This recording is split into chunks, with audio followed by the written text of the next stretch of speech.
Alright, last one I'm recording today, but it's going to be the first one that I release, of course, because this one gets the most views probably.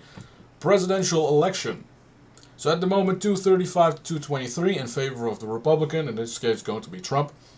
So I'm going to go over the past states real quickly. So North Carolina, I have RealClearPolitics on my other screen. Trump at 49, Biden at 43, so that's a likely state. I'm going to keep that. This is RealClearPolitics, by the way, and with third-party support it expands even further. Then we have Georgia, Trump at 48.5 to Biden at 42.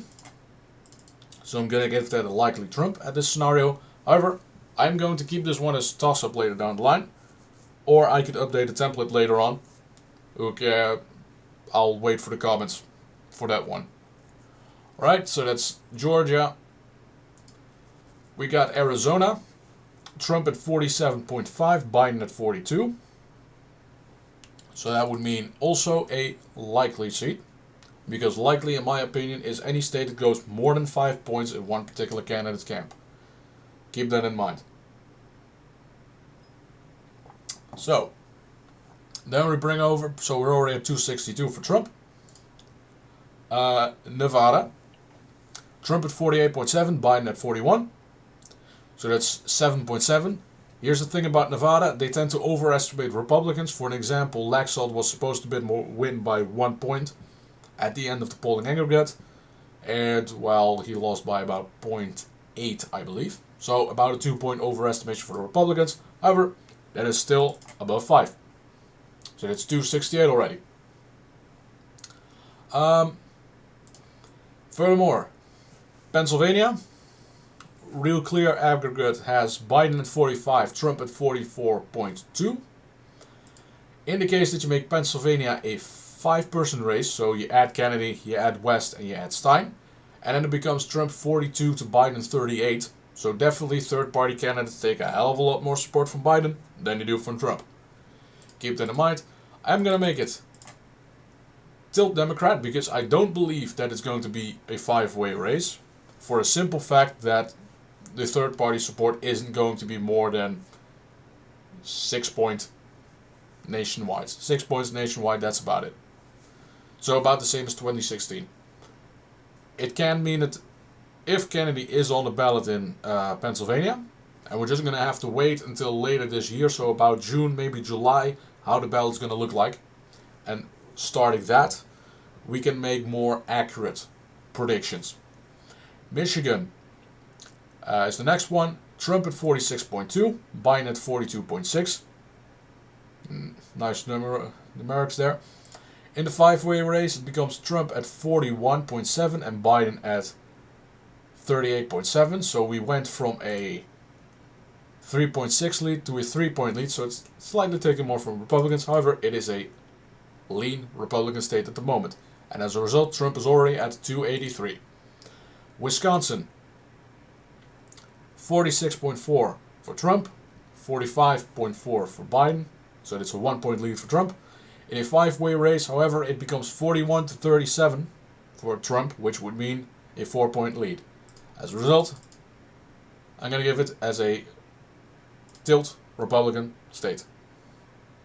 Now we have 3 left, and for this one I'm not going for RCP because there isn't really any polling regarding this. So first off, Maine.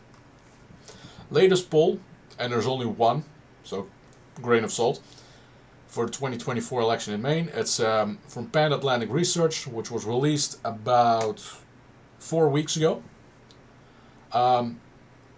First district, Biden plus 8. Second district, Trump plus 20. With 30% undecided, I believe. I can open the poll real quick if it wants to do anything. Which means that if you take those 2 districts and you aggregate it out, it becomes Trump plus 6 statewide. Now that is a little too, I would say, bullish for Trump.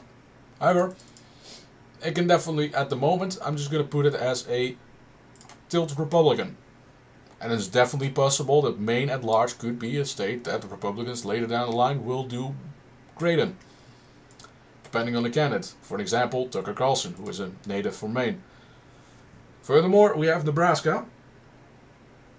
There is at the moment no polling regarding congressional districts, so we don't know how Omaha is looking. At the moment it's Trump plus 18, but it's all 3 districts, so at the moment I'm going to be nice and give it to Biden in a lean margin. Furthermore, I'm going to check really quickly New Hampshire. Looks at like Biden plus 3 against Trump in a 3-way race with Kennedy. Without it, it is a 7-point lead for Biden. Yeah. The wider you make the field, the less advantageous it is for Biden. So at the moment, just going to put it likely. Virginia. There's another one. Biden plus 4 in the latest one, which is from Roanoke College. Then you have the Virginia Commonwealth says Biden plus 3. But that one is prior to the new year. What I'm going to do, however, is I'm going to take it away from the likely stack and put it at the lean stack, which means next time around we're going to be talking about Virginia as well. Fun how that's going to be. Next one. Colorado against Trump. Biden plus 6 from Emerson. Democrat internal polling has it Biden plus 8. So I'm going to keep it at likely. New Mexico. And I'm going to quote these one. These are all from Nate Silver that I'm quoting, by the way. So, New Mexico, Biden plus 8. This one is from August last year, so that's really outdated. So at the moment we don't really have anything that's reliable regarding polling. So I'm just going to keep it at likely. Minnesota. Biden plus 3. That's without third parties. So again, I'm going to move this one down and we're going to discuss it later on. Let's do Texas and Florida also really quick. So Florida, we have in a 3-person race with Kennedy added to the mix. Redfield Strategies has Trump plus 11. So that's December. Then in November we had Trump plus 10. In a 3-person race, also from Redfield. So basically, we don't really have much polling, but it looks like it's going to be an easy victory for Trump in a likely phase. So at least 5 points in favor of Trump, which would also drag Rick Scott over the finish line. Finally, Texas, in a 5-person race. University at Tyler. That is 4 points for Trump. In the case of YouGov, it is Trump plus 7. In a 2-person race, and when it becomes a 5-person race, it becomes Trump plus 9. So aggregate about Trump plus 6, Trump plus 7. So we're keeping it at the likely stack as well. So that's where the race is looking at the moment. 295 to 243. For Trump, becoming the 47th president as well. In this particular case, I'm also going to update the template.